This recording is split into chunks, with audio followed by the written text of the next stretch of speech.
Le Conseil a examiné et adopté un avant-projet de loi portant dispositif de lutte contre le blanchiment des capitaux et le financement du terrorisme ainsi que la prolifération des armes de destruction massive. Il faut dire que cet avant-projet de loi fait suite à une directive de l'UEMOA sur les dispositifs de lutte contre le blanchiment des capitaux et le financement du terrorisme. Et ce dispositif introduit dans l'ordonnancement juridique du Burkina permet donc d'avoir un cadre juridique qui permet de lutter contre le blanchiment des capitaux et le financement du terrorisme. Ce dispositif a apporté un certain nombre d'innovations, notamment la prise en compte de tout ce qui est transactions électroniques, parce que ces transactions électroniques sont aussi des moyens de blanchiment des capitaux. Et également, à côté de cela, il y a le renforcement du dispositif de sanctions, également le dispositif de détection de tout ce qui est financement du terrorisme, tout ce qui est lutte contre le blanchiment des capitaux. Avec ce dispositif, le Burkina renforce tout ce qui est disposition prise pour lutter contre le financement du terrorisme et le blanchiment des capitaux. Et également, cela va renforcer le dispositif d'accompagnement de la sortie du Burkina de la liste grise du GAFI, parce qu'il y a une surveillance rapprochée actuellement depuis 2021 et le Burkina travaille à sortir de cette liste grise. Un certain nombre d'efforts ont été fournis et nous continuons également dans ce sens pour qu'à la fin de l'année 2024, nous puissions sortir de la liste grise et faciliter donc les transactions à l'international pour les institutions financières du Burkina. Le Conseil a également adopté un avant-projet de loi portant loi des finances rectificatives.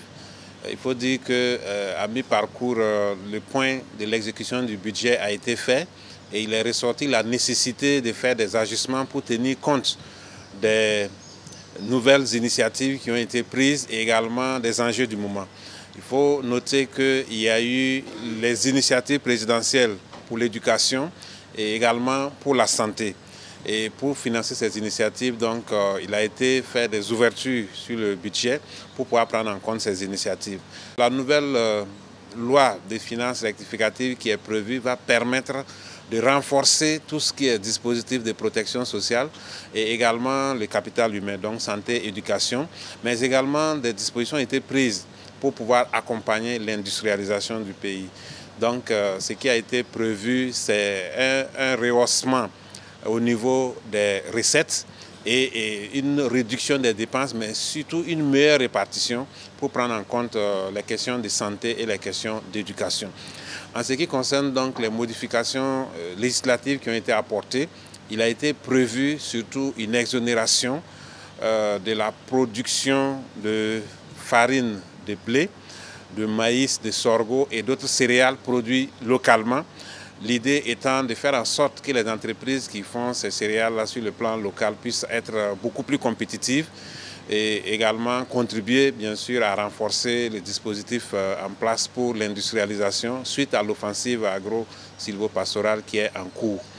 Et il faut également dire qu'il y a quelques ajustements techniques qui ont été proposés au niveau du Code des impôts. Et ensuite, tout ce qui a été pris comme mesure pour la production de permis urbain d'habiter dans le cadre de l'opération spéciale envisagée pour la promotion immobilière a été prise en compte dans le dispositif parce qu'initialement c'était un décret, mais pour renforcer donc la force juridique, cela a été prévu donc dans la loi, donc ce qui va nous permettre de pouvoir rectifier le budget 2024 et aller vers un budget qui nous permet d'atteindre les objectifs, notamment les objectifs sociaux en termes d'éducation, en termes de santé. Il faut dire que dans les dispositifs de modification des textes en matière de fiscalité, il n'a pas été prévu donc, de nouvelles taxes. Au contraire, il a été prévu des exonérations et également des ajustements pour mieux maîtriser donc, la collecte des taxes actuelles.